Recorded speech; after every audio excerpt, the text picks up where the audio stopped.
Good morning or good evening, depending on where you're located. I'm Jan Duval. I'm the acting director of the Trade, Investment and Innovation Division at ESCAP. It's really a pleasure to have all of you here today for the RIVA Value Chain Analyzer launch.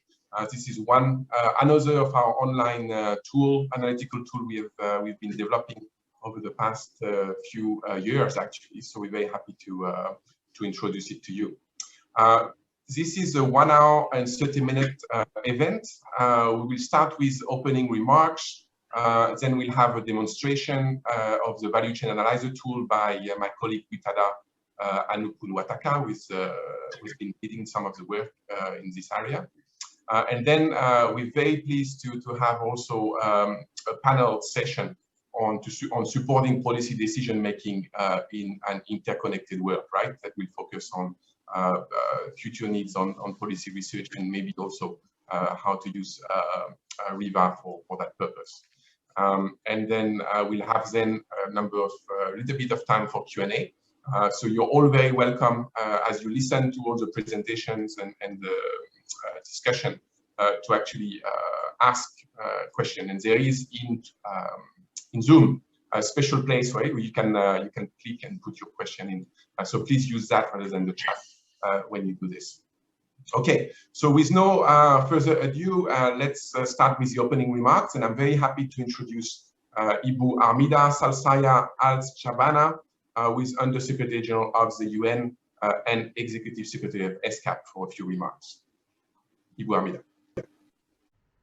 Distinguished participants, ladies and gentlemen, welcome to the launch of the Regional Integration and Value Chain Analyzer, or RIVA. The Asia-Pacific region has been the factory of the world for more than 2 decades. In the past decade, global value chain has been a catalyst to boost economic growth and reduce extreme poverty in the region.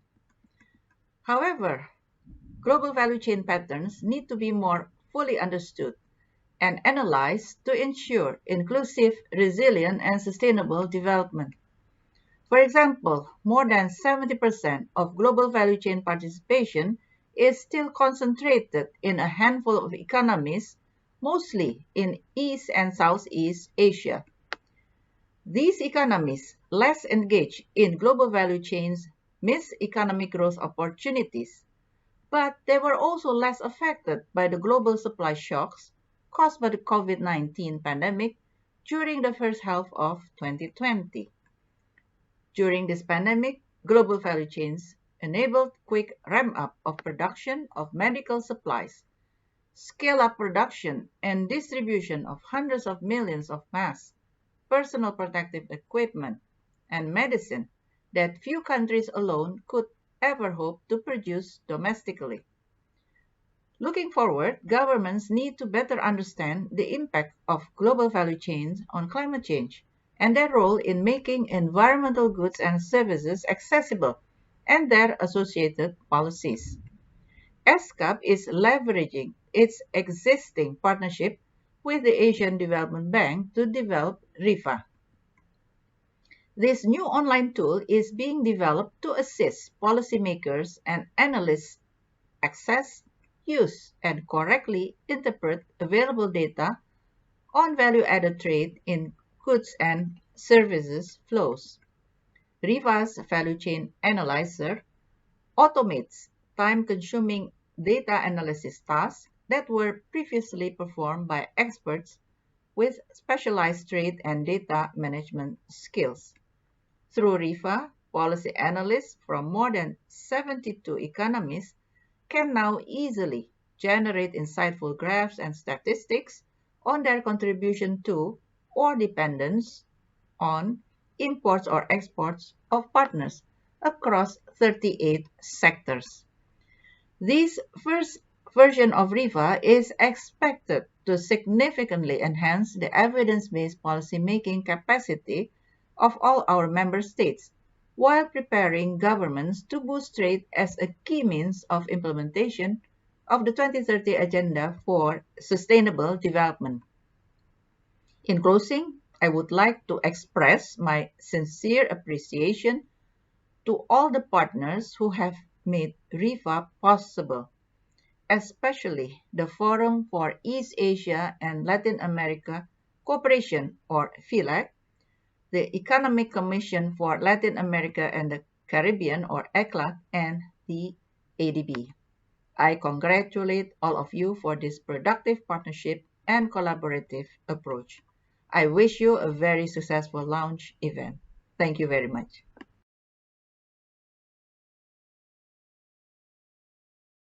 Maybe now let me invite Mr. Choi Jong-up, who is Deputy Director General, Latin American and Caribbean Affairs Bureau, Ministry of Foreign Affairs, Republic of Korea. And I understand you're also responsible for matters. Thank you, moderator. And also thank you, Ms. Armida Sesha Ali Shabana, Under-Secretary General of ESCAP. It is my great pleasure to be here today to congratulate the organizers and participants of this event on the official launch of the Regional Integration and Value Chain Analyzer, RIVA, which is a preferred and first outcome of the FEALAC Multi-Donor Trust Fund. The FEALAC Trust Fund, which was proposed by Korea and established in the 8th FEALAC Foreign Ministers meeting in 2017, has been a valuable source of finance for FEALAC-wide projects for reinforcing solidarity between East Asia and Latin America. Yeah.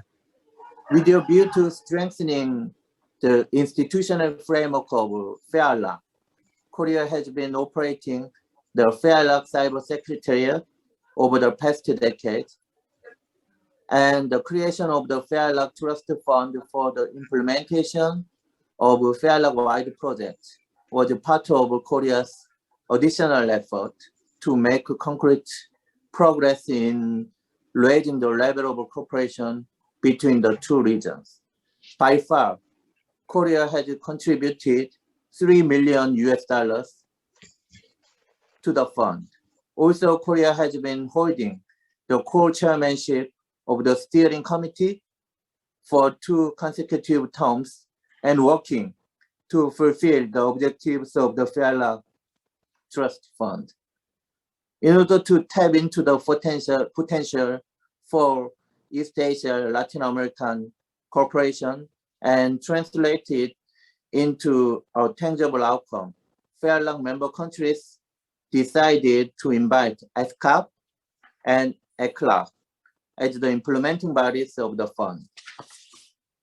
As a result, the value chain development for deeper integration of East Asia and Latin America, the first project funded by the FEALAC Trust Fund, was successfully implemented by the 2 UN commissions until December last year. The aim of the project was to improve the data application capacity of national institutions to promote the integration of FEALAC countries into intra-regional and bi-regional value chains. One of the concrete outcomes of this FEALAC-wide project is the very RIVA. I hope the tool RIVA will serve as an effective tool for policymakers, researchers, and the private sector. And taking this opportunity, I would like to express my sincere gratitude to UN, ESCAP, and ECLAC for their hard work.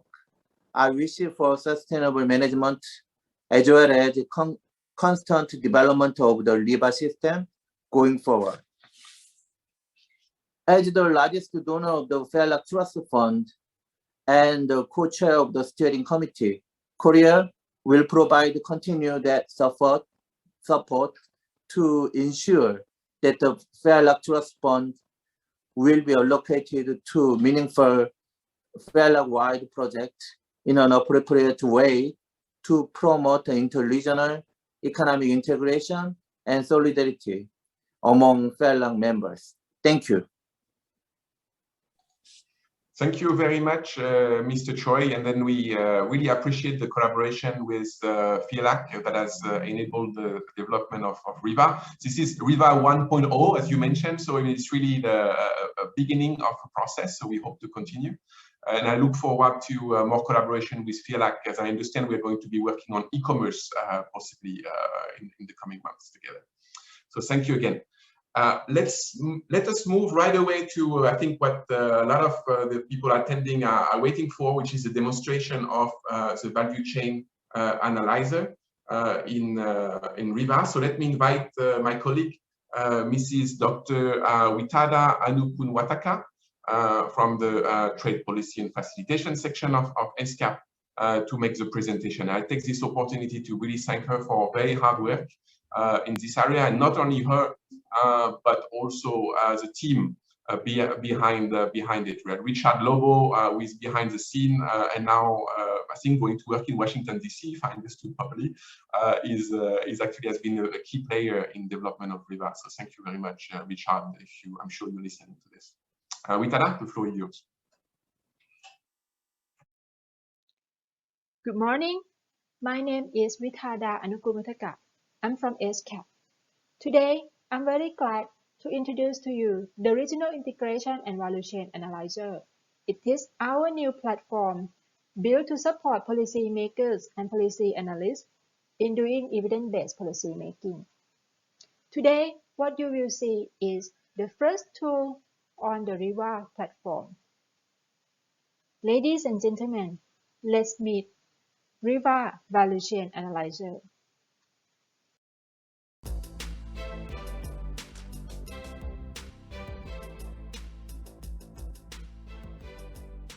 Hi, welcome to RIVA Value Chain Analyzer. Have you ever wanted to know how much do your country's exports need imports? How much do your countries contribute to others' exports? In which sectors? And with which countries? Answers to these questions are a prerequisite if you are going to understand how your country is connected with others in the world today. It was time-consuming to find answers to all these basic but important questions. But, with RIVA, it will be just few clicks if you enter into RIVA and go to the GVC Relationships section. Just choose Economy and Year of Interest. For example, I put Cambodia, and 2017. In less than 3 clicks, you can see backward compared to forward linkages. For Cambodia, GVC participation is much more on backward linkages than forward linkages. The characteristic that tend to show Cambodia generally situates at the relatively downstream part of the value chain. If you scroll down, you will see the top 5 GVC sectors of Cambodia. On the backward side, the country's imports are used in the textiles value chains. On the forward side, its intermediate exports are significantly go to agricultural value chains. You can click into any of these sectors to see who are the major partners for that sector. The largest input supplier for Cambodia's textile exports is China. The largest export partner for its agricultural intermediates is Vietnam. If you go further down, you see the top 5 GVC partners. You can click into any of them to see what are they trading with Cambodia. For example, Germany is quite a significant partner on forward linkages. You may be curious about what is Cambodia contributing to the GVC exports in Germany. So, you just click at Germany.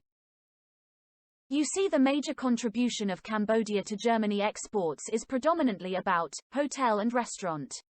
And these information hints you about their relationship in the value chains of tourism services. You may want to know more about the GVC relationships. Let's drill down. RIVA has 4 more sections for you to get deeper into value chain linkages. Here, the section on structure of value added tells about what are inside a country's exports. Let's look at what are inside Cambodia's total exports. Choose Cambodia as the exporter, world is importer, and all sectors combined. Foreign value added, in green, contributes about 1/4 of total exports. The rest is generally about domestic value added. The largest part of Cambodia's exports is the dark blue. It is final assembly stage of export production that happens in the country. Light blue and red are exports of intermediate products. The red is used in further stage of GVC's export production. If we scroll down, we see cross-Southeast Asian comparison. You could notice that Cambodia has relatively large at the green and dark blue than other Southeast Asian countries. It tells you that Cambodia's exports have high import content, and the country is more into exporting final product than intermediate product. In other words, GVC participation of Cambodia remains limited at the downstream end of the value chain. This conclusion is further emphasized in the section on participation in GVCs, where we can compare across subregion. I click into the section on participation in GVCs. I keep Cambodia as exporter, year 2017. Because I want to see its total exports, I choose world as importer, and all sectors. It shows Cambodia together with Brunei, Laos, and Indonesia, remain less presenting in GVCs than other ASEAN. The major difference between Cambodia and the other three is the components inside their GVC participation. For Cambodia, foreign value added, the green one, is the major element, because the country is at the downstream end of value chains. In the other three, their GVC participation is mostly about exporting primary intermediates, which then has less to do with foreign value added.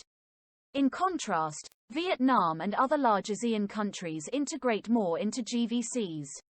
They add domestic value into imported intermediate and export to GVC partners.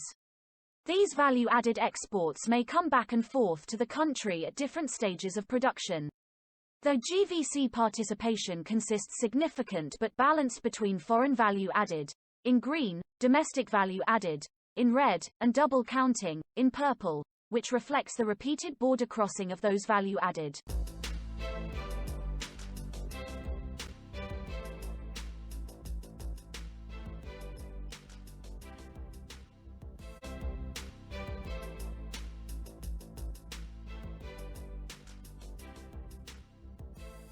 We can dig into backward linkages and forward linkages of a country. The two sections have a similar architecture. For the sake of time, I will focus on the first one and be very brief on the second one. If you still remember, we were seeing Cambodia has extensive backward linkages, especially in the textiles sector. Now, I want to dig deeper. I choose Cambodia as exporter, world as importer, 2017, and export sector is textiles. The first chart shows the sources of inputs for Cambodia to produce textile exports. The blue part represents inputs sourced from Asia-Pacific partners. It accounts more than 80% of all imported inputs that Cambodia used in textiles production. China, Vietnam, Thailand are the three largest partners supplying inputs to textiles export production in Cambodia. Sometime, I may want to see the linkages with a small partner more closely. For example, if I want to find more about supply chain relationship with Latin America, which is in green, can simply remove other regions like this. Now, backward linkages with Latin America appear in full screen. I can see that Brazil, Mexico, Argentina are the Latin American countries that I should focus on. If I want to do a cross-country comparison, I scroll down. I see how the share and sources of import inputs of textiles differ across ASEAN countries. Cambodia followed Singapore, Indonesia, and Vietnam in terms of the share of import content. An interesting part is now I see that textiles production in Cambodia heavily relied on intra-Asia-Pacific inputs. This information may trigger my interest to explore into a specific partner. I then go up and select by source economy and put the source economy that I want to explore, such as China. Now, I see more about where inputs from China go to. More than 80% of inputs from China went into manufacturing low-tech sector, textile sector in particular. I scroll down to see cross-ASEAN comparison. Among ASEAN countries, Cambodia and Vietnam are the most heavily dependent on inputs from China, but Vietnam is connected with China in a higher tech manufacturing segment than Cambodia. I want to see what are inside this China-Vietnam links in manufacturing high to medium tech. I click the dark red. What appears tell me that the links are about inputs from China that go into computer electronics and electrical machinery sectors of Vietnam. Let's find out more about China's integration with other economies in the forward linkages section. I choose China as exporting economy. 2017, and all sectors. It shows China's exports its domestic value added to export sectors of Republic of Korea more than any other. Korea absorbs nearly 7% of China's intermediate for further exports. The share is significantly higher than the second largest partner, which is Germany. Scrolling down, a cross-country comparison shows China is connected to value chains of others to all regions and its regional partners are well diversified. The most opposite within the subregion is Mongolia, of which intermediate exports are very concentrated within Asia-Pacific. You may want to know which economies are behind the heavy Asia-Pacific integration of Mongolia. Let's click and see. Most of Mongolia trade in Asia-Pacific is with China, followed by Russian Federation and Republic of Korea. To see which sectors that your economy's exports are used by value chains in a partner of your interest, you just need to go up and select by importing economy. RIVA will give you sectoral components of your value added that have been included in exports by the partner of your interest, and a cross-country comparison within the same subregion. Also, RIVA is flexible to support any type of users. We know a great challenge of people working with policymakers is the time sensitivity. So, we have country briefs for you. Just choose an economy of your interest and year, like this. I choose Bangladesh, 2017. RIVA will generate the country brief in a format that is ready to use. If you are a researcher, you may need more flexibility to use the data for further research. You can download the data through this flexible data querying option after you created your account in RIVA. For example, you might want to see value chain linkages of your economy with a group that might be your potential FTA partners. This definitely possible by creating your economy group of interest here. After you select indicator, economies and year of interest, RIVA will generate the dataset of your selection and give them as a CSV file to use in your further analysis. RIVA technical note and introductory note are also available for you to understand more how to use the RIVA Value Chain Analyzer. We hope you will find our RIVA Value Chain Analyzer helpful when you want to know about your economy in GVCs. Finally, we are thankful to all partners involved in RIVA Value Chain Analyzer, in particular, supports from FILAC, ECLAC, and ADB. Thank you from ESCAP.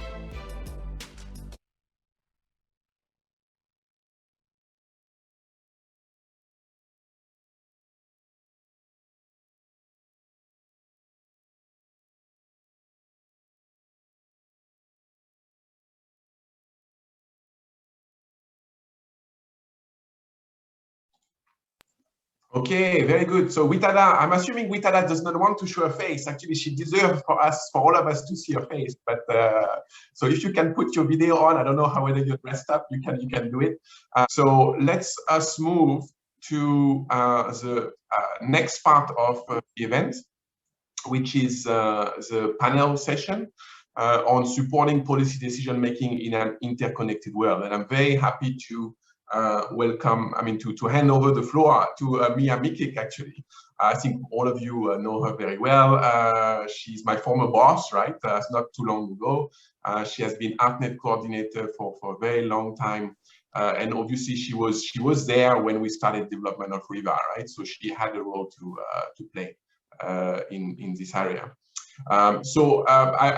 Mia, I give you the floor. I think you can introduce all the great panelists we have. The only thing maybe I want to add is a special thank you to Dalia because she is staying late just to be on the panel with us, right?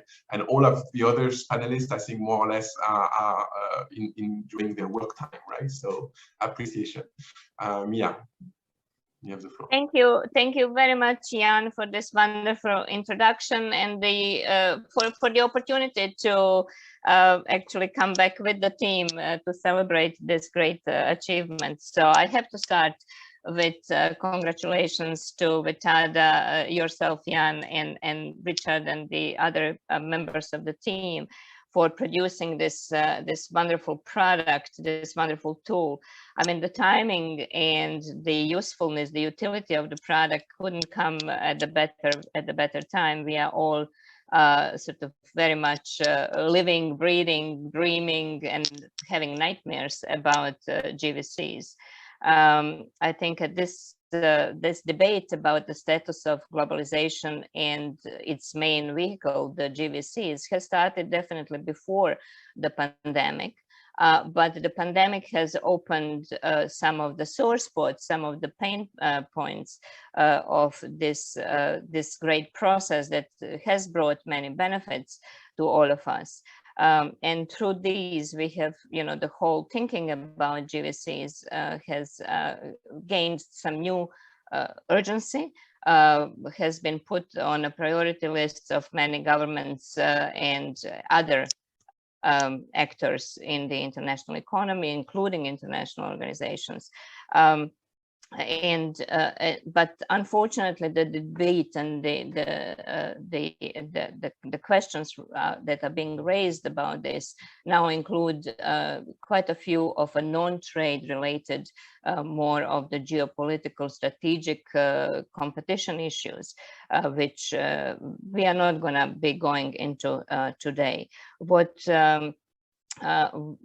we do understand from the presentations and general sort of reading and literature is that GVC is a very complex structure and have many actors.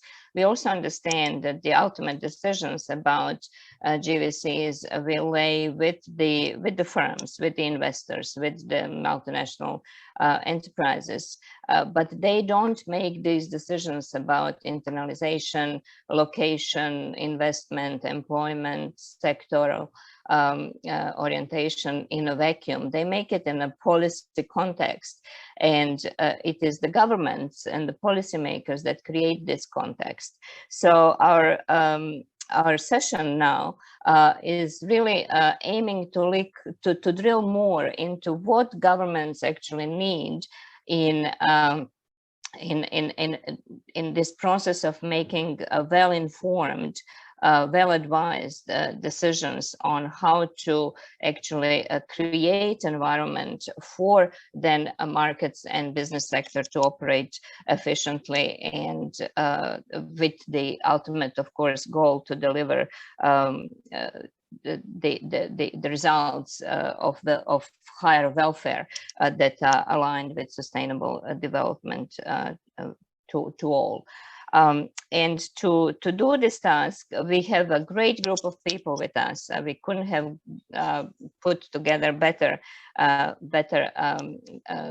panel, because we have, from the policymakers to researchers, everyone, including, and I'm really actually very lucky to be able to moderate this session, because then my work will not be very difficult.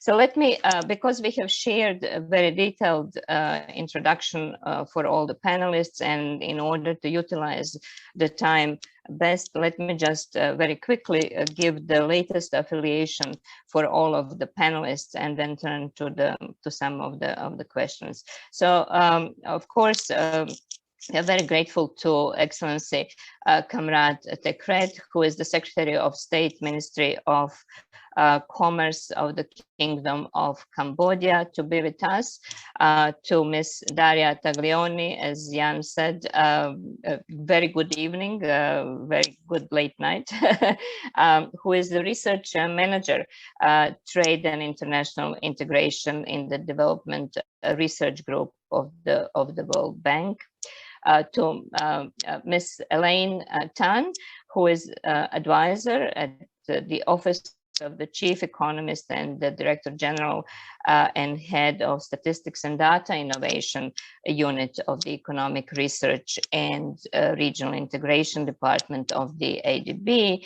And last but not the least, Professor Biswajit Nag, professor of economics at the Indian Institute of Foreign Trade, and very active and a pillar of ArtNet community in his advisory roles, not only in global value chains, but also in terms of trade and sustainable development. So with this, as I said, to best utilize the time that we are given, we will go through a first round of questions. That's just really to tease out some of the issues that are possible to solve or to attack through this wonderful tool of RIVA, and also to give some sort of brief or content for the participants so that they can join in asking questions. And I can see that they are very active in question and answer role. I have to say that for all of the technical questions that are related to the actual platform, I will rely on Vitada and Jan to provide the comments and maybe directly answer in the question and answer to these technical questions. So with this, I have to start with you, Excellency Tekret, because you are at the forefront of these challenges that developing countries, all countries, but developing countries in at most are facing now with all these discussions about value chains and the decoupling between the economies and reshoring of the value chains. But we know that many countries like yours facing graduation from the LDC status is actually still counting on the benefits from being integrated in the global value chains. So if you can, please inform us on how is your government preparing the policy advice and policy guidance in this area, and what are your needs in terms of data, information and knowledge that you may expect from research community and international organizations. So Excellency, floor is yours. Good morning. Thanks so much for your question, Dr. Mia and Excellency, ladies and gentlemen, all the panelists. I'm delighted to have the opportunity to be in this panel discussion and have the opportunity to also learn in this occasion of the launching of RIVA. I'd like to express my sincere congratulations to UN ESCAP for the successful development of this very important tool on value chain analyzer. I believe that this RIVA is an essential instrument for policymakers, analysts, and researchers for effective policy decision making through providing evidence-based information. As you may be aware that the required data are increasingly available, major challenges remain in the capacity to utilize data effectively and in timely manners. And for the perspective of emerging economies such as Cambodia, user-friendly tool like RIVA could be very practical, very useful for policymakers and community, including those working with them, to use this data. And I'm looking forward to seeing more tools and expansion of the RIVA platform. I can say that this amazing tool provides us a lot of information after the presentation. So get back to the question from Dr. Mia on the Cambodia perspective on GVC and also policy guidance, what we have been doing, what we are preparing. For your information, Cambodia participation in the global value chains has increased steadily since 1990 with the percent of export-oriented garment and footwear industry. And government of Cambodia has attached great importance to the global value chain integration. We believe that this integration can generate productivity growth, employment opportunity, and increased living standard of the people, which contribute to the economic growth of the countries. A number of policy strategy has been set out to support country participation in this global value chains in order to increase competitiveness, attract more investments, enhance institutional capacity, and good governance to achieve our goal to graduate and also to transform the country into developed country by 2050. Let me highlight some of the policy strategies that have been put in place. Like in terms of trade investment, we have the Cambodia Trade Integration Strategy. This is the fourth generation, 2019 and 2023, the last one.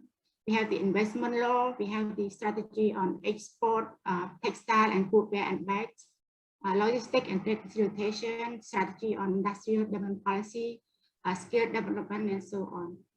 So for Cambodia, the economic diversification has been incorporated as the important pillar of the socio-economic policy agenda, which we call rectangular strategy phase 4.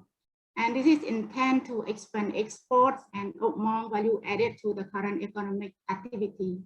And the three other main key pillars of the government policy, including human resource development, economic, private sector development, and inclusive and sustainable development.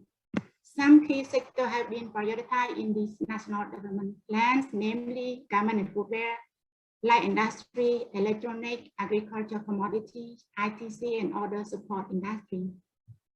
To prioritize project or industry to support, we need information based on the information and data which is related to the competitiveness potential, such as current market size, market share, market dynamic, product quality, potential demand for upgraded products. And second, on the impact potential, would it be the number of household beneficiary, income potential, synergy with other client investment, and SME participation. And third, on the other issues such as gender participation, environment, we're talking about green growth, green business, and health concern, like right now of the COVID situation. And fourth, we're talking about industry leadership. These data related to like the number of lead firm in collaboration with other willingness to invest in the competitiveness. Lead firm commit to engage SME in the participation of the industry. So to conclude, the integration into global value chain is a very powerful engine for growth. And global value chain integration can generate sustainable developments, and thanks to the contribution to the economic growth, sustainability, gender equality, and social and environmental sustainability. So that's all my short comment. Thank you very much. Thank you, Excellency, for bringing all these elements of, you know, the whole government approach actually to creating the development strategy that is based on openness of markets. So it is, it's very useful to understand the breadth and the width of the policy needs. And the policy reach that you are dealing with. I'm sure we will come back to some of these issues.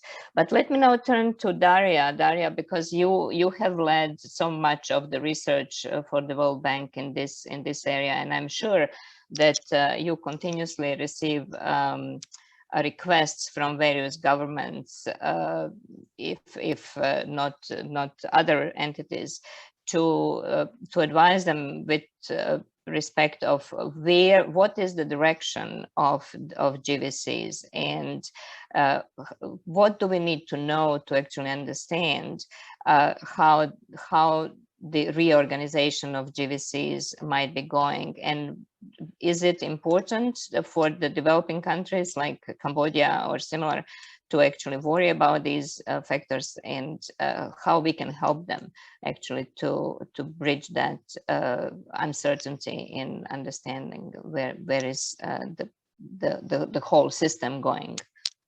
Floor is yours, Daria. Thank you very much. So I think there are two parts to this question, and one is about whether what is this? I think two questions that are in the head of everybody is whether we are entering a phase of deglobalization and whether really global value chains are reshoring, regionalizing, offering less opportunities globally. But then on the other hand, there is also whether they are changing shape. And so I understand that we have a second round of questions. I will leave the second part for later because it has to do a lot with the digital economy. But on the first one, so I would say that what we see is not a deglobalization phase. It's more something that people call as globalization. And so the two indicators that you want to look at is world trade over GDP. It is at its historical maximum that was of 30%. Just to give you a comparison, in 1970 was below 14%, and even in the mid 2000 was 25%. So it is at this peak, which however is the same that it had in 2008. So it's true that it is at its historical peak, but this peak is constant since 12 years now. And the second indicator that you want to look at is the global value chain trade as a share of global trade, which RIVA allows to look at. And I think the most recent data is the ones from ADB, which give data for 2019. And well, what we know there is that it hovers around 50%. So again, stable, grown exponentially until 2008 and then stabilized. So that's why a lot of people speak about globalization or maturing of GVCs. And so one point that I think every policymaker has to keep in mind is that this globalization was inevitable. So it was the period of hyperglobalization before that was exceptional. In fact, it's called even the long 90s. And there were really these three factors that led it: technology, the ICT revolution, policy with all the waves of trade liberalization, and politics, basically the access of India, Russia, China, and a lot of other parts in the market economy. And so when we want to think about what's happening now, I think we need to go and look at the same three factors. So what's happening on technology, what's happening on policy, and what's happening on politics. But one element first about global value chains per se. So one thing that we found out since the global crisis is that global value chains are sticky. They do not get undone so easily. And why? Because when you invest in offshoring, there are fixed costs, and fixed costs tend to be sunk by definition. You do not really recover them. And so the decision of firms to offshore is completely different than the decision of reshore. They do not just pack up when something happens. There has to be a shock that is perceived long enough and persistent enough for them to reorganize the value chain. So there is that element. The technology, what we know about the technology, the new technologies, digital technologies, automation, 3D printing, blockchains, and all this new technology, so far as we have seen from the data so far, they generate more trade because they generate more demand for traded goods and more scale economy. So technology is on the side of increasing trade. And so where are the factors of risk? Politics and policy. And that's really what, when policymakers want to think about that, they really have to look at why there are signs of increasing protectionism everywhere. And I think the main cause is inequality. So we see a lot of backlash to trade because there is inequality. And interestingly, this is now happening not only in rich countries, but also in middle income countries. And so I think that basically to look at the fragilities and at what will happen to global value chains, we need to look at this inequality agenda. And I think here we will have two insights for the future. Technologies will continue to induce more trade, but it's trade that induces more inequality, as it has done so far. So it gives a second wind to this globalization, but it will also bring inequality. A lot of countries are thinking about redistributing income. we have to ask ourselves, and I think the answer is no, whether a redistribution done from the top is going to do a better job at compensating the losers.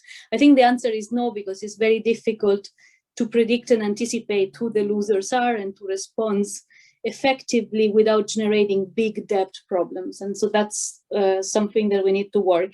And then there is COVID. I mean, the post-COVID landscape is worrisome. We see diplomatic tensions. Let's not forget about the virus that gets called with names of cities and countries, the EU tensions around the distribution of vaccines. And then the effects of the pandemic are also increasing inequality, and so steering populism. And so bottom line, I think that global value chains will not get undone so easily. It makes sense from a firm point of view to have this kind of setup. There are these factors of hysteresis, the technologies on their side. The main challenge for the future of global value chain will be institutional and political in nature. And I think the tool in this is very useful because it really allows individual countries to look at the geography of their interconnections. Thank you very much. Thank you very much, Daria. And I'll definitely come back to you with respect to digital things, because it is important in the context of where do we see this going forward.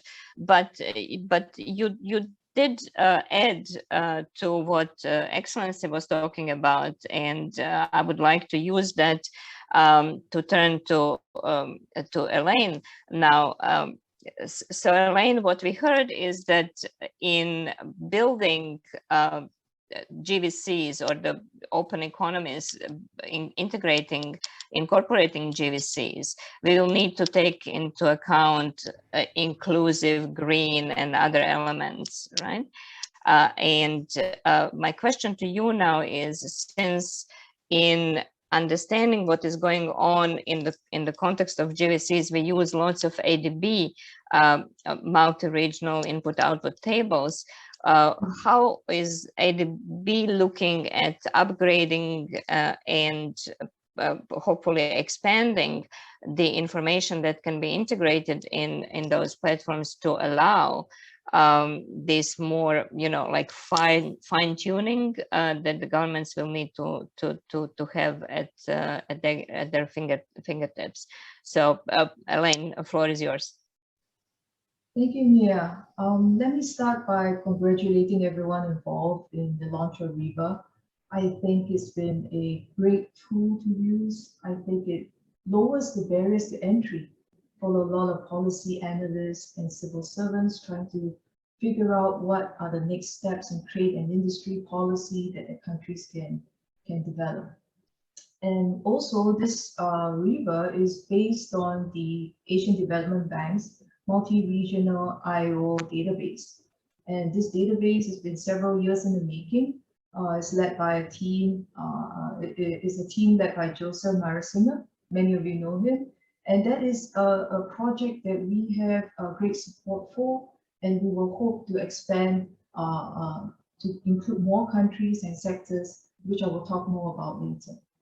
But I think as this conversation has evolved, I would just like to point out that what GVC allows us to look at is not just physical inputs, it's also the flow of technology, know-how, services. And that's really important as countries think about how to position themselves in the post-COVID recovery. We first need to know the historical data, and the MRIO database covers 72 economies, over 35 production sectors, and 5 final demand sectors for 2007, 2011, and 2017. So all these data allows a policymaker to look at the historical trends, how other countries have grown, and to learn from that as well. And of course, it also allows a country to position itself in that geospatial network of linkages from production as well as the demand side. So I think RIVA on the whole is a really commendable project. And I hope with this tool, many people will use it to make more informed policy. So as I was saying, MRIO is basically a system of linkages. And we found that it's a very useful tool to analyze the impact of COVID pandemic. And many people have used it already.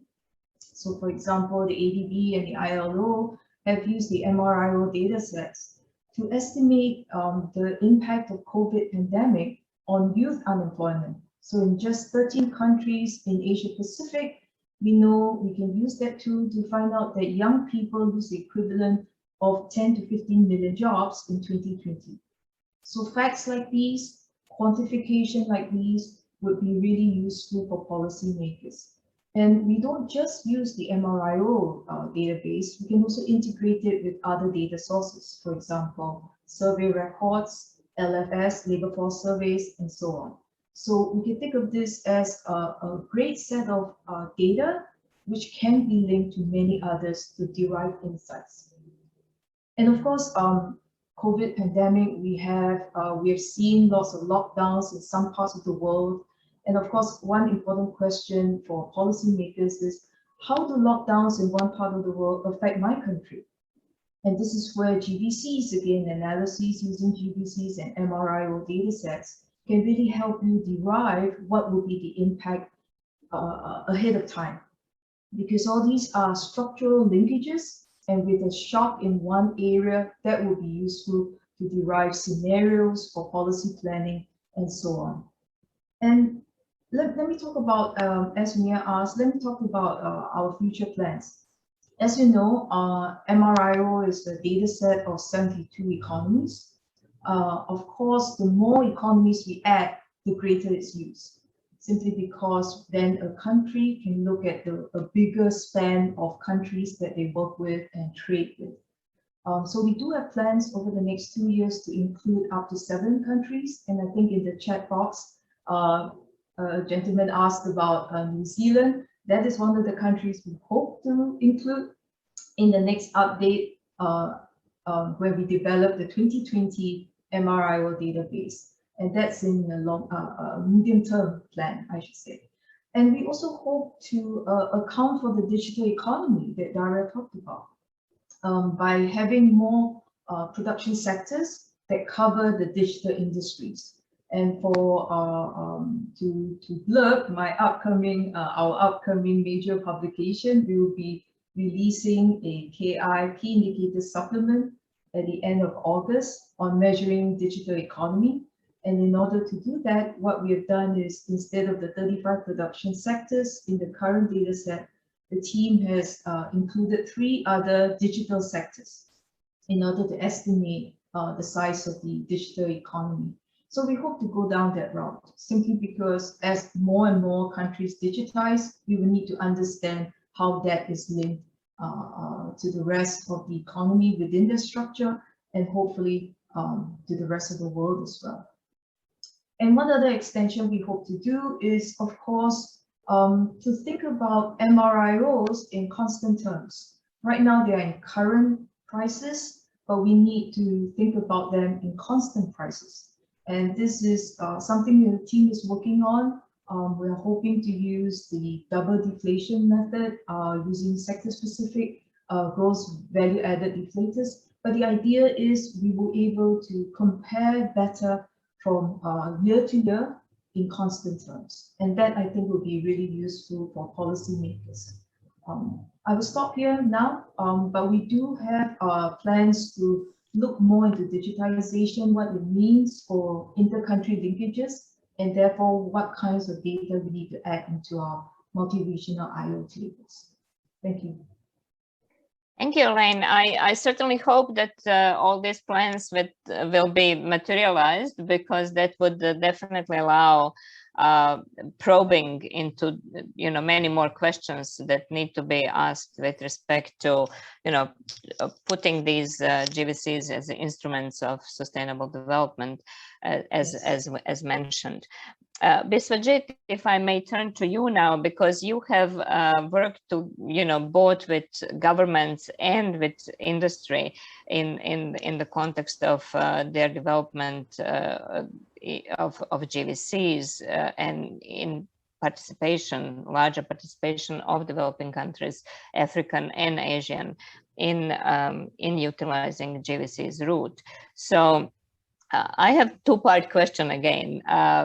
You know, I have two hands as economist as well, so it can't come in a single dose.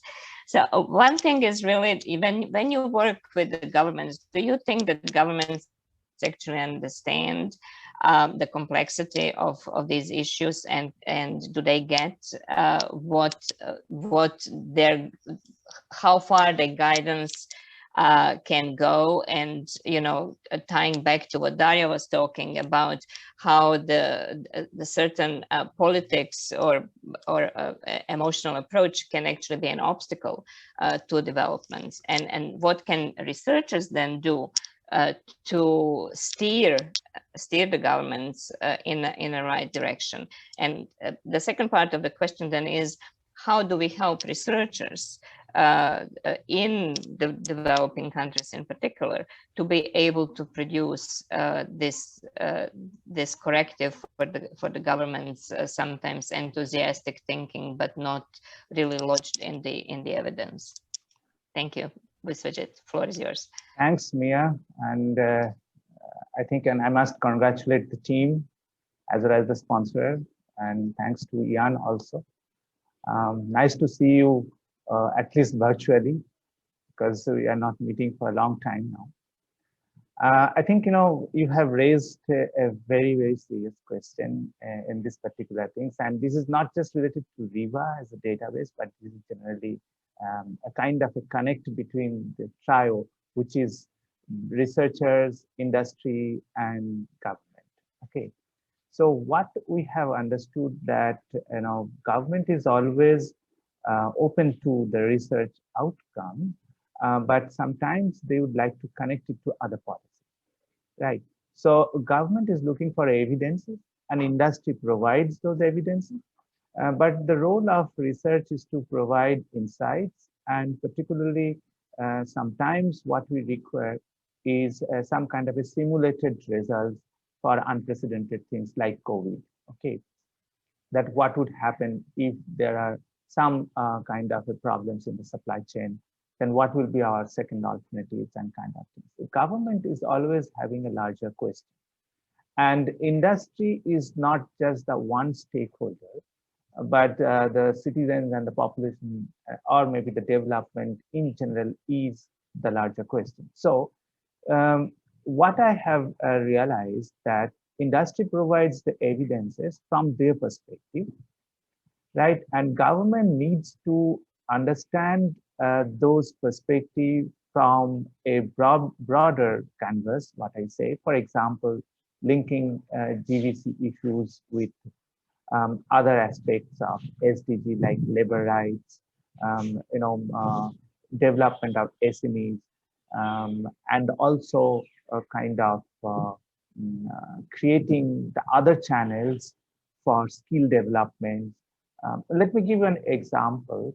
At some point of time, India was one of the largest producer of laboratory microscopes, right?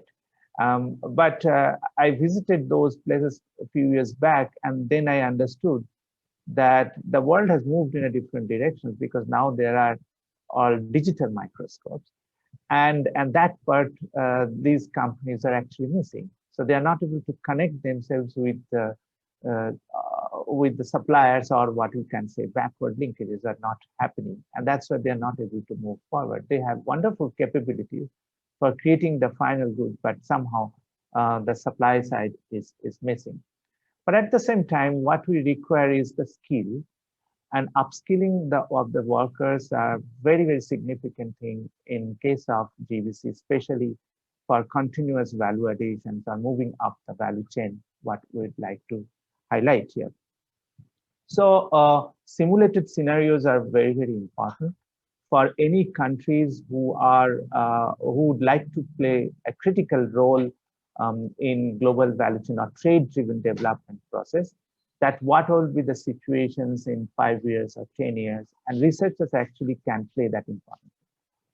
What researchers are not able to play is basically to make the process more simplified so that the policymaker understands, right? Because we remain in a world where actually, creating a better database, creating a robust fact stake in terms of methodologies, in terms of estimation techniques, those things definitely important for the research community. But for the policymakers, they need a plain, simple kind of a direction. So simplified implementation strategy from the research output should be one of the important goals. And here I find the platform RIVA has done a wonderful job, because the visualization, what we see from RIVA is basically what the policymaker needs. And at the back, as we have just heard, there are hard work. Okay, there are a lot of calculations, a lot of improvement, refinements in the techniques. Okay, so those things are a different role. So I don't think they are separate. There is a complementarity. So government also needs to understand that there is basically a need for continuous development of the research, and that's why they must support the research activities as well. And the researcher's role is to how to make it more simplified so that policymaker understands. And that's basically one of the things what I'd like to say at this moment. And the second thing I'd like to say that how one policy is aligned with the other policies. Okay, we had just heard about digital platform is becoming one of the important things for providing the benefits to GVC. Similarly, infrastructure development, infrastructure policy is very important for GVC, especially in the developing countries. And then you require kind of a skilling program, which are also very important here. And also because of rise of gig economies and e-commerce, there's a new kind of an employment structures coming up, which will get connected with the GVC anyway. And what will be the right kind of a policy for them, that's also very important thing. So those things will increase our horizon, or broaden our horizon, and we need to think from that perspective as well. So that's all from my side at this moment. Thank you, Biswajit. It's very useful, and particularly what you brought at the end, this interconnections of the different sectors in the economies, and how the development of one area would have impact on the other areas in development of either infrastructure, hard or soft. And of course, having good information and good databases like this can help project some of these needs. Thank you for that, and thank you also for the other very insightful comments that you produced.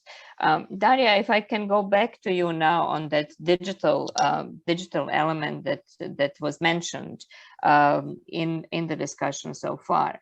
But to preface this with a question from one of the participants, who is sort of debating the idea of deglobalization based on the data that we have in a context of the ratio of goods trade to GDP, because I think he's picking up also what our friend Richard Baldwin has been talking about, peaking. Because when we look at the goods to GDP, we have one number, but when we add services, and in particular when we add all these non-conventional commercial services, we have an upward sort of trending, slow, not exponential, but upward nevertheless. So are we actually, as Richard is also saying, are we actually misreading or mistaken in reading the data? And how inclusion of services, and in particular, most of these services that we are looking now at in post-COVID situation are digitally driven. How will that change our perspective and our looking at the whole thing? Daria. Yeah, so I think the answer is that we do not really know, and we will not know for a while. And the reason is that while I think that, as I said before, RIVA is really important because it's a first step in understanding how interdependent countries are. It is a first step because basically official statistics do not allow to capture a lot of the complexity that the digital economy is bringing at a very rapid pace. And so what I do think is put your institution and mine, which actually we developed a similar tool out of the WDR of last year, which is complementary with yours. I think both of us, as much as these tools are very needed because, one has to walk before running, but now we need to start running, which means really we have to think collectively of how this economy is changing. And so this is really work that I've been doing in the past 2 years, so I'm quite passionate about it. But what I do think it's the problem is that we still picture global value chains in a linear form, meaning a lead firm with many suppliers. And so especially the industries that have the digital economy at the core, they are completely different. And so with some co-authors, Tim Sturgeon, Eric Thun, and Mark Dallas, we have been looking closely at some of these industries, and we coined this term of the global value chains are transforming in massive modular systems. And what is this massive modularity? It's basically industries where you have this modular structure where the expertise and the market shares are dispersed in specific functional modules, which have become over time, over the last 10 years, incredibly concentrated in the hands of specific countries, but more importantly, companies. And so I'll give you an example. Take the telecom industry. So telecom industry, basically a handset, a phone, has three main functions, right? It has a user interface where we do all the commands. It has the radio frequency and transmission function, and then it has the processing and storage function. Well, each of these three industries is a hugely, massively complex set of industries sitting on other industries. And so if you take, for instance, just one, the processing and the storage function, so you dig deeper in that, what you find is that most of the R&D and the design intensive segments of the CPUs, of the semiconductors that we hear a lot about, because it's, again, another strategic industry, are based in the US. However, then you have Korea, that is the predominant location for capital and process intensive memory. And then, as I said, in an increasingly number of cases, there are single firms that really control the market. So Qualcomm is the market leader, but really controls most of the market on processors, Samsung in memory and displays. But then even these companies are not almighty. They sit on other hidden giants. So Qualcomm could do nothing without Taiwan TSMC behind, which provides many of the actual semiconductors or the process-specific design requirements, without which it wouldn't work. So even these large corporations have to vertically specialize. Another super interesting case is the UK ARM, which provides the power management architecture to 95% of the mobile phones in the world. And it has created an ecosystem that includes hundreds of other companies that complement with software, which allows hardware designers to use this old system. So, and all this is modular. Nobody is really controlling these systems. It works because there are these negotiated standards that keep being updated, and where everybody collectively participates, and they sit really on the global economy that we created. And so we find the same industries in, as I said, even in the vaccine production. Actually, the COVID vaccine has not a very different setup. Or for instance, when we talk about the social networks, we have the same. So we were making this example. What do I do when I need to search on my smartphone on Google a veterinarian near me? Well, what happens is that even that, it's a massively complex activity to do from a technology point of view, and also that involves hundreds of vendors. So you have Google that gives you the search engine, but behind you have unknown companies like one called Fastly that is the market leader of speeding up data flows. Another one is the market leader of keeping software updated. It's called SolarWinds. And all this have this unsettling large market shares in their niche. They really control it. So we're coming, and that the other element that it was nice is that when we look at data country to country, we see some degree of deglobalization.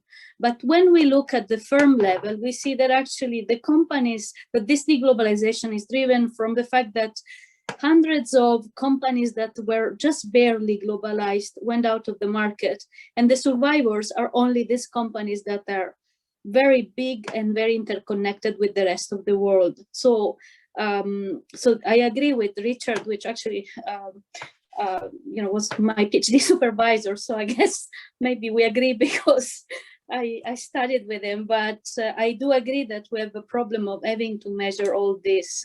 And so why this is also important, because the policy challenge is not just that these complex systems are increasingly vulnerable, because on top they mount several generations of technology. Again, the smartphone, inside the smartphone for the radio transmission, you don't have only the 4G or the 5G, but you also have the 2G, the 3G, the 4G,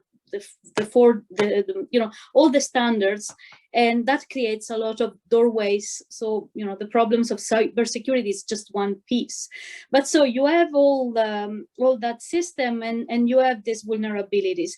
And so the answer of some policymakers of trying to reduce these vulnerabilities by stockpiling or recreating domestically these ecosystems is clearly not going to make it. It's not going to get anywhere. And so policymakers really have to, get this complicated mix between doing some strategic buffering here and there, but fundamentally understand how collectively at the global level, at the regional level, we can live and we can manage industries that will be subject to shocks, because they are complex, they are fragile, and we need to treat them like fragile. We cannot make them robust in most of these cases.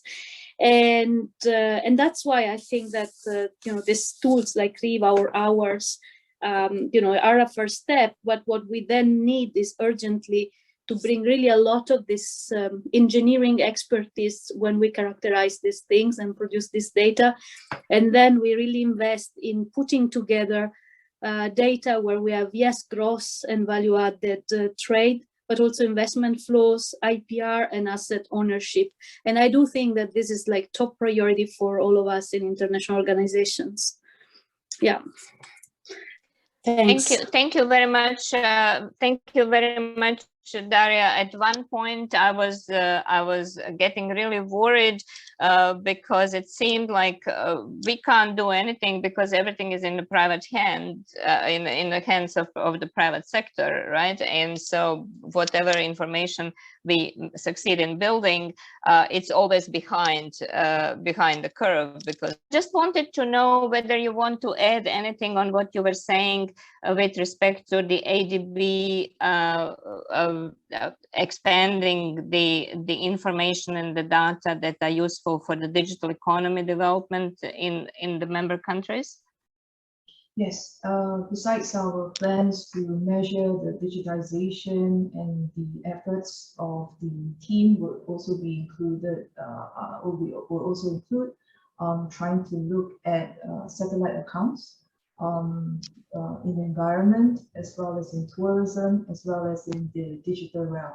So we're hoping these advanced statistical tools will actually help policymakers develop a better understanding of how different policies like carbon taxes would then feed on to other impacts within their economy, given their economic structure. So there are plans to try to develop these tools that will help policymakers think about the post-COVID recovery. Yes, a lot of this would be due to the digitalization efforts, because digitalization, of course, has been given added momentum due to the COVID pandemic. So certainly we will be expanding in that area as well. As I've already mentioned, we hope to include more countries, more sectors, and as well as producing data in constant prices. So that's our aim. We hope to produce more data that will support policymakers. I just want to pick up on something that Ms. Wajid mentioned. While statisticians like the team at ADB could provide a lot of good quality data, there is still that gap between the data and policymakers and policy implications. And economic researchers can help fill that gap. Policymakers who are trained in some of these concepts in economics as well as statistics would also fill that gap. And as well as having researchers think through what the policy implications would be for each of their analysis. So those are the kinds of activities that we need in production of knowledge, and everyone will need to, everyone has a role to play in order to support policy making in countries like Cambodia. I'll stop here. Thank you. Thank you very much. You must be reading my mind, Elaine, because I was going to ask Biswajit to comment exactly on that, on how can we help in international organizations and with the work like RIVA and similar in closing the gap that exists in communicating research findings into the policy making. So Biswajit, do you want to add anything to you have been now probed by two sides on this? Yeah, just a couple of points. Like ArtNet, which funds a lot of research, in RIVA website itself, you can collect evidences and put it, because in GVC literature itself is evolving. There are product upgrading, process upgrading, functional or interchain. So you can encourage the young people as well as the industry people to provide evidences that what kind of upgradings are happening. And in that case, actually, a lot of information can be put together. Let me give you two examples how actually it can help government to make the policies. Earlier, I was using the TIVA databases from OECD. And very interestingly, what I found, like Indian automobile industry, the service sector's contributions coming from Japan, Korea, UK, and US are significantly different. Like, there are funding coming to the service sector for promoting automobile industry, and found that US is providing a lot of R&D services, UK was providing a lot of financial services, Japan was providing a lot of trading related services. So these informations comes from similar kind of a database. So RIVA is also having a rich service sector data at the back, because when we looked into it, so there are some information. So like the country paper, which has already been prepared and posted in RIVA website, similarly sector and dynamics can be put together. This is one. Second thing, we as faculty members and promoting training programs for the government officers, we can actually make RIVA more popular in the mind of them, so that they can actually reduce the time gap in terms of understanding these things, and RIVA can actually fit in that gap. So if RIVA is continuously upgrading, not all the time possible in terms of data, because it takes long time, but in terms of information, in terms of structure of the information and presentation, then actually it can help. So these are two suggestions actually from my side. Thank you, Biswajit. And just very briefly turn back to you, Excellency, because we know, and congratulations to Cambodia for ratifying Regional Comprehensive Economic Partnership Agreement, but we know that there was some actually global debate on whether Cambodia is going to be benefiting or not through that agreement. Having data, platforms and tools like RIVA should be helpful to governments in responding or accounting for the policy decisions like that. Just your brief comment on that, please. Thank you, Dr. Mi, for the question. And you may already know that the RCEP is the biggest trading deal in Asia and Pacific history. And it accounts for more than 32% of the global economy and more than 29% of the world trade. So based on the research, the RCEP expect to help Cambodia boost their economic growth and poverty reduction. And the results show that the RCEP could help us increase the GDP up to more than 9%, increase export from 9 to 18%, increase investment up to more than 23%, increase employment up to 6%, good opportunity for SME access to the markets, and promote infrastructure development. So the question is, how can we fully utilize this benefit of this trade deal? And how can we fully integrate into global value chain and take the advantage of this opportunity? Like through the presentation by the RIVA, you can see we mostly export final product. So how can we upgrade this, integrate into global value chain? This is what we need to do more. So in the context of global value chains, the making policy decisions are not straightforward because of the complex linkage through value added, which are hardly observed in national statistics. So many challenges still remain in the process of trade policy formulation due to the limit information, limit knowledge, and access to the data on global value chain. So therefore, the RIVA and other tools will make enormous contribution to policy makers in terms of formulate any policy strategy for the trade liberalization, integration, trade negotiation.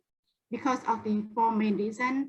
But first, we can see through the presentation, RIVA provide the information data on mapping, global value chain integration and linkages. And second, provide information on cross-country comparison and benchmarking. And third, provide background information on trade policy making and negotiation. And also the last one, provide access to other tools like AppNet, which is contain a lot of data and analysis. So for the in this situation of COVID pandemic, which is severely impact on global social and economic development, and for Cambodia post-COVID recovery to revive and transform our trade and to fully benefit from this trade liberalization integration, more need to be done, and a lot of things have to be working out, and we prioritize four main areas, such as continue to strengthen economic diversification, which is such as product diversification, market diversification. How can we fully utilize the FTA like RCEP, FTA with China, and with FTA with Korea gonna conclude at the end of this year. And second is continue to strengthen trade competitiveness. And this talking about trade facilitation. How can we simplify more procedure, make it more simple for industry? Talking about improve productivity, promote skilled labor. How can we move up the value chain? Like I said before. And third, promoting e-commerce and digitalization. Talking about hard and soft infrastructures in place.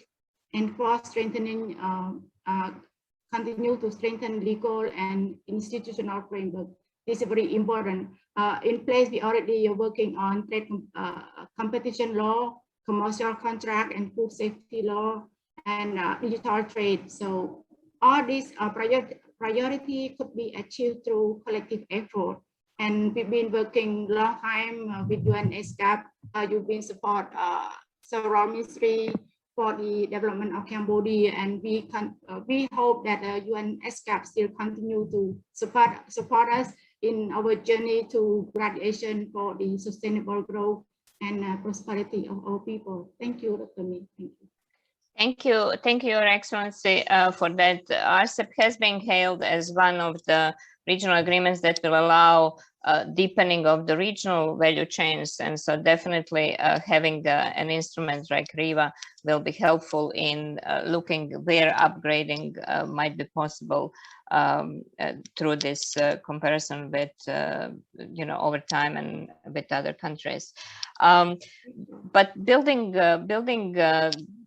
platforms like this always require lots of work, as it was said, and we always welcome new partners. And so I would like to invite Mr. Brendan Vickers, advisor and head of International Trade Policy Section, Trade, Ocean and Natural Resources Directorate of the Commonwealth Secretariat, to address us very briefly, unfortunately, since we are running out of time, with the prospects of some new partnerships, as I'm told.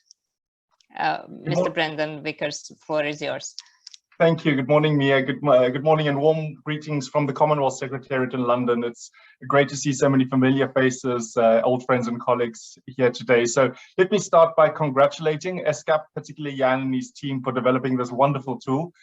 Thanks also to Witada for the excellent practical demonstration of RIVA, and it seems very user-friendly, easy to navigate, and as the Commonwealth, we're really looking forward to using this tool in our work, because we know that evidence-based research and good data to help understand the ways in which economies are integrated in GVCs can make an important contribution to ensuring meaningful and beneficial engagement in international trade and make progress with some of the Sustainable Development Goals. So as the Commonwealth, we're delighted to be part of this launch, and we may be the first to use RIVA as we embark on analytical work for an upcoming project on the implications of Brexit for triangular supply chains in African, Caribbean, and Pacific countries. And so we have shared that project concept note with ESCAP, as well as the ECA and ECLAC, and we look forward to commencing the work early next month. Beyond that, I see numerous opportunities for research collaboration between our two organizations in the areas of trade policy, digital trade. Great to hear Daria's views on this and that concept of massive modularity, trade investment linkages, and trade that contributes to environmental and climate goals in a more circular economy. So this work can be supported by leveraging RIVA, along with ESCAP's Trade Intelligence and Negotiations Advisor, or TINA, and other existing tools under development in our respective organizations. Just to inform you that our heads have set a target of growing intra-Commonwealth trade among our 54 member countries to $2 trillion by 2030. However, it's not only the volume of that trade that must change, the composition and the nature of that trade involving forward and backward linkages must also. So this will be a valuable tool in developing further policy recommendations for our senior officials and trade ministers to assist with that goal. Last year, we undertook a study on GVCs in Commonwealth countries using a network analysis approach. I think this work can now be refined further using these innovative analytical tools. Similar research on GVC integration can be helpful to support countries and their policymakers in particular to understand the implications of recently concluded trade deals, such as the Trade and Cooperation Agreement between the UK and the EU, RCEP, as we've heard, and many other forthcoming trade agreements. I'd also say that there is much scope for the Commonwealth Secretariat and ESCAP to work together to unpack the constraints to greater participation in GVCs faced by our least developed countries in the Asia-Pacific region and beyond. A better understanding of the dynamics and constraints around LDC's GVC participation can help inform the necessary interventions to boost productive capacity in these countries and also to enable them to participate more effectively in our interconnected global economy. So such a research collaboration would be extremely timely as we reflect on the conclusion of the Istanbul Programme of Action for the Least Developed Countries and look ahead to the next decade and a renewed global partnership for LDC development. I would also say on a side note that we have been actively using the trade cost database developed by ESCAP, which shows that on average trade costs between Commonwealth country pairs are lower to the tune of 21% compared to those with non-Commonwealth countries. Finally, I would also just like to use this opportunity to invite all participants to the launch of our own flagship trade report, which will take place virtually on 13th of July. This year's Commonwealth Trade Review focuses on the implications of COVID-19 for trade and investment in the Commonwealth and highlights the importance of harnessing digitalization in order to drive post-COVID recovery, touching on all those issues that we've heard earlier today. So thank you once again, and we look forward to future collaboration on this. Thank you, Brendan. It is definitely a welcome news to have more partners to work with, and also to, you know, in utilizing the platform to contribute to understanding how far it can go. And so really looking forward to see how it can be used in your new project. I have to close this, and in this I have to give the last word to the panelists. So in 30 seconds or less, if you can give me, starting with Excellency Kamrang, just one thought, inspirational or action-oriented, forward-looking, to close as a message to all the participants. Thank you, Dr. Mia. Understanding about global value chain are very important for policymakers. So once again, I thank to RIVA for this ESCAP and the RIVA version 1 or 2. I'm looking forward to the next version. So I think there's a lot of things that Cambodia can cooperate and work with ESCAP to get support to develop more on trade and to move up the global value chain. Thank you for the opportunity once again, Dr. Mia. Thank you very much. Thank you, Excellency. Daria? So, well, I think that just really we are witnessing all these changes. So the first step is to see how the world how it is and not how it used to be. So go forward with your tools. So the future is not what it used to be, right? Elaine?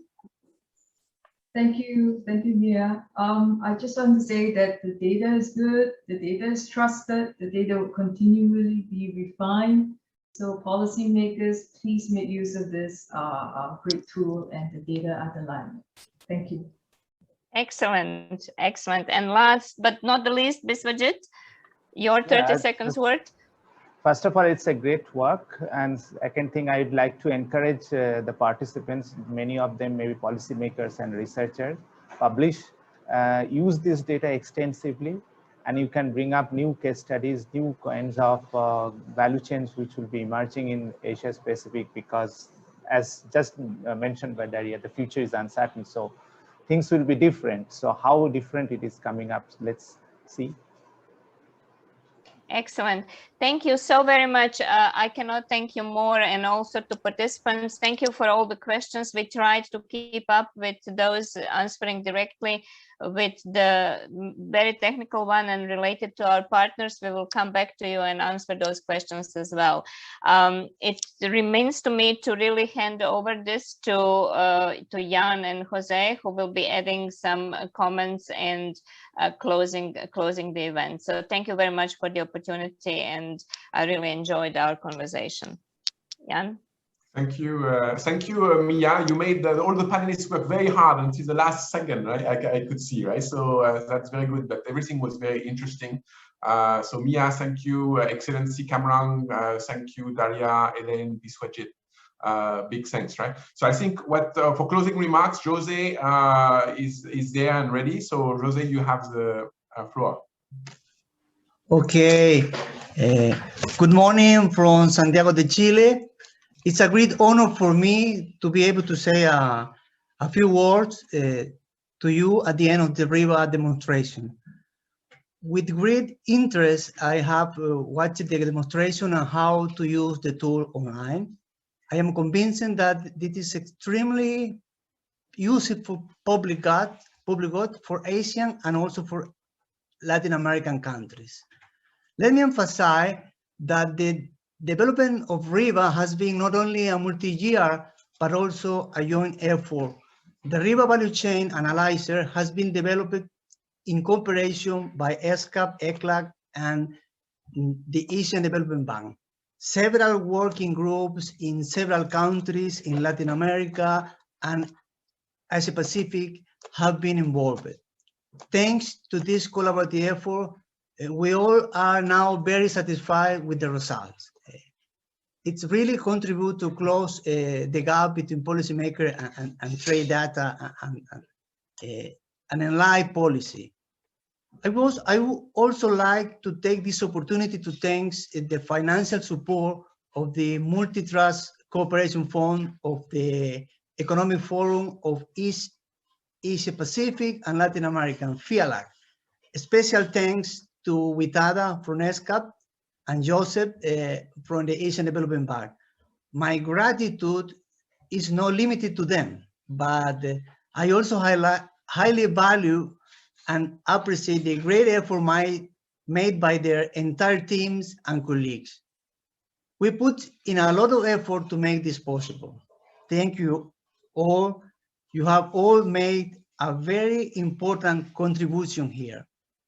I also want to highlight the work carried out by the team of the Asian Development Bank, who incorporates in a first instance the matrix of the countries of Latin America and the Caribbean in their multi-regional matrix, expanded the set of economic sector from 35 to 38, and also changed the reference year from 2011 to 2017.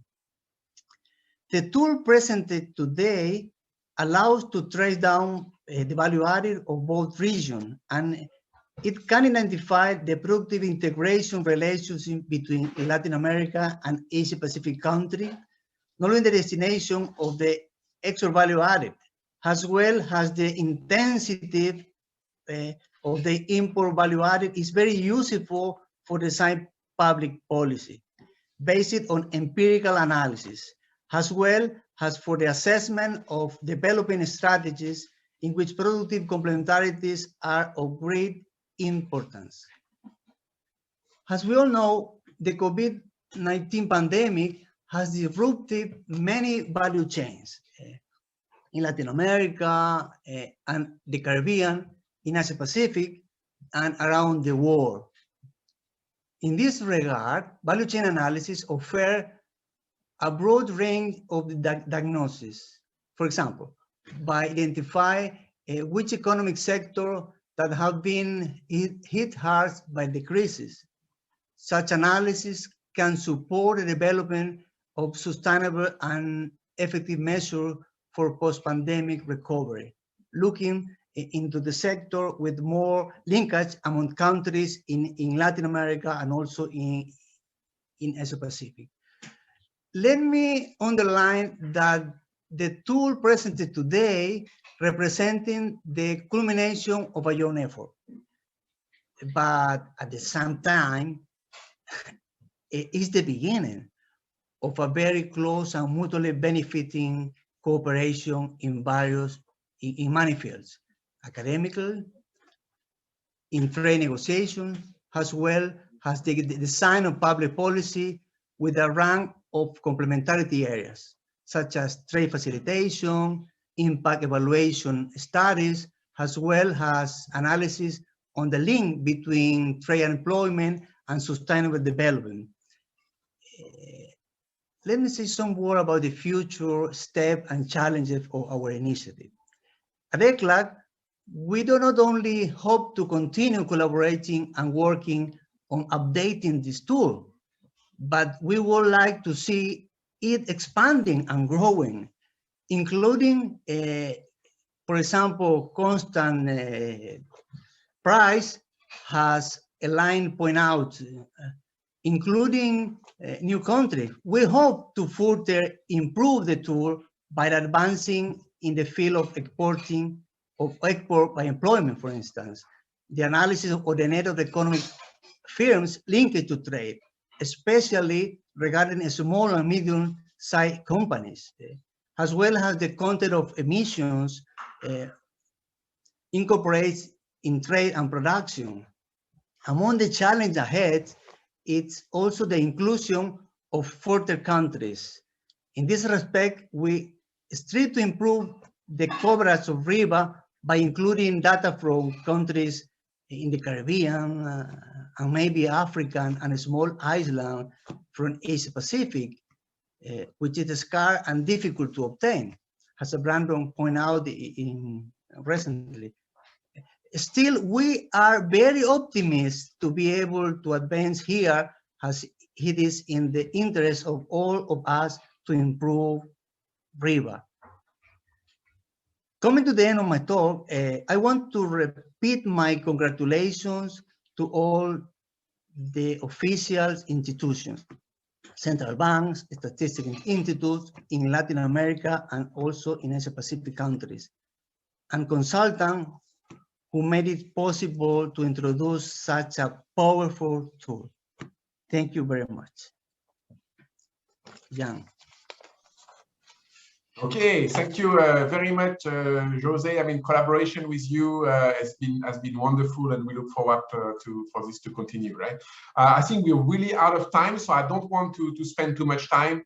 I would just say, I think from ESCAP standpoint, right, the trade division, I mean, collaboration, partnership is really what we are looking for, right?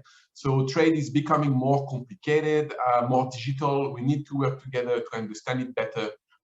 So Commonwealth was speaking, we have the World Bank here, we've got ADB here, we've got FILAC, I mean, we've got ECLAC. Please, let's continue to work together as much as possible. We have to make sure also smaller, less developed countries are not left behind, right? So we will continue to support these countries as much as possible, including Cambodia, right? We will also continue to maintain and develop innovative online tools. We're really having fun doing this, and we think it's useful, and the feedback is great. And that includes TINA, right? I mean, our flagship in a way right now is the Trade Intelligence and Negotiation Advisor, our artificially intelligent advisor at this point, right? And it's becoming more intelligent by the day. So we're looking forward to develop this as well as RIVA as we go forward. In this context, let me end by inviting all of you to the launch of the 2021 UN Global Survey on Digital and Sustainable Trade Facilitation Database, which will be on 14 July. And again, ECLAC is very much involved in this, and all the UN regional commissions. And this will provide new updated data on trade facilitation beyond the WTO Trade Facilitation Agreement for over 130 countries. So you're all welcome to attend this. So thank you again, ADB, FILAC, ECLAC, all panelists and collaborators, and let's close the event. Thank you. Bye-bye. Thank you. Keep in touch, Thank you everybody. very much, Jan. Thank you, Dr. Mia. Thank you. See you. See you again soon. Everyone, stay safe. Stay safe, get vaccinated, and stay safe. Thank you. Already vaccinated, but have to quarantine. Okay. Yeah. Okay. To be quarantine. Bye. Take care. Take care, Mia. Thank you. Bye-bye. Bye-bye. Bye-bye.